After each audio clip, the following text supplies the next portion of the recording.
This channel does not promote any violent, harmful, or illegal activities. All content provided by this channel is meant for an educational purpose only. সাদা shirt সঙ্গে blue denim, চোখে sunglass, এক হাতে plaster করা।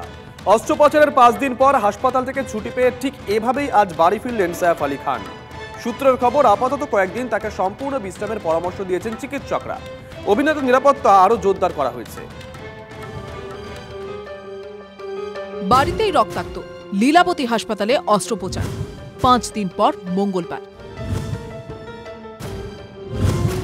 গত 16 জানুয়ারি ভোরে নিজের বাড়িতেই আক্রান্ত হন ছোটে নবাব। এলোপাথারি কোপে ক্ষতবিক্ষত হন অভিনেতা। অটোয় করে কোনো মতে লীলাবতী হাসপাতালে পৌঁছন সাইফ। অস্ত্রোপচার হয়। মেরুদণ্ডের কাছে গেঁথে থাকা ছুরির ভাঙা অংশ বের করেন চিকিৎসকরা।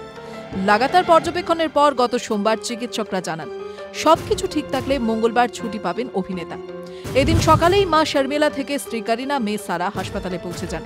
সূত্রের খবর, চিকিৎসকরা আগামী 2 থেকে 3 দিন অভিনেতাকে সম্পূর্ণ বিশ্রামের পরামর্শ দিয়েছেন। 1 সপ্তাহ বাড়ির বাইরে না যাওয়ার পরামর্শ, কারণ এখনও অভিনেতার জখম পুরোপুরি শুকোয়নি বলেই খবর। একই সঙ্গে জানা গিয়েছে, হাসপাতাল থেকে বেরিয়ে আপাতত অন্য একটি আবাসনে সাইফ আলী খানের থাকার ব্যবস্থা করা হয়েছে। ঘরে ঢুকে দুষ্কৃতী হামলা করেছে, তাই অভিনেতার নিরাপত্তা নিয়ে কোনো আপোষ করা হচ্ছে না। সেই মতো সাইফের বাড়িতে বাড়তি সিসিটিভি ক্যামেরা বসানো হয়েছে বলেও খবর। 16 জানুয়ারির হামলার ঘটনায় বাংলাদেশি শরীফুল ইসলাম শাহজাদকে গ্রেফতার করেছে পুলিশ। সূত্রের খবর, প্রায় 7 মাস আগে মেঘালয়ের কাছে ভারত বাংলাদেশ সীমান্তে ডাউকি নদী পেরিয়ে শরীফুল এদেশে ঢুকে পড়ে। চুরির উদ্দেশ্যে হামলা নাকি পেছনে অন্য কোনো ষড়যন্ত্র, এখন সেটাই জানতে চাইছে মুম্বাই পুলিশ।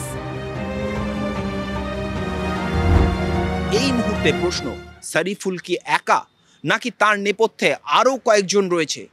পশ্চিমবঙ্গের মাটিতে সে কি কোনো গ্যাংয়ের সঙ্গে যুক্ত ছিল? এই প্রত্যেকটা প্রশ্ন জানতেই এবারে পশ্চিমবঙ্গ পুলিশের সঙ্গে মুম্বাই পুলিশ যোগাযোগ করেছে। একই সঙ্গে বাংলাদেশের মাটি থেকে কোনো অপরাধ করে কি শরীফুল পালিয়ে এসেছে তা জানতে বাংলাদেশ সরকারের সঙ্গে যোগাযোগ করছে বিদেশ মন্ত্রক, এবং বিদেশ মন্ত্রকের রিপোর্টের উপরেই নির্ভর করছে মুম্বাই পুলিশ। নয়াদিল্লি থেকে ক্যামেরায় অনুদীপ শর্মার সঙ্গে জ্যোতির্ময় কর্মকার, TV9 বাংলা।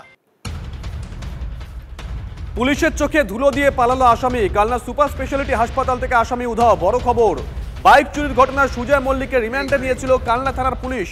গতকাল অসুস্থ হয়ে পড়লে তাকে হাসপাতালে ভর্তি করা হয়। সূত্রের খবর, বাথরুমে যাওয়ার নামে পুলিশের চোখে ধুলো দিয়ে পালিয়ে যায় আসামি। পলাতককে হন্যে হয়ে খুঁজছে পুলিশ।